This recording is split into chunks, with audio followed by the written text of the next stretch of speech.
খুব সুন্দর নাটক হচ্ছে।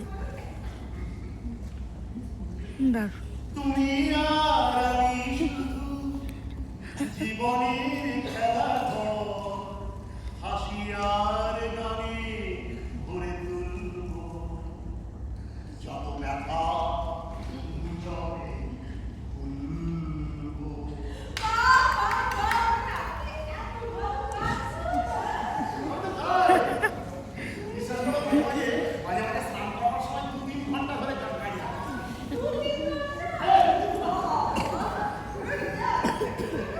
ভালো হচ্ছে।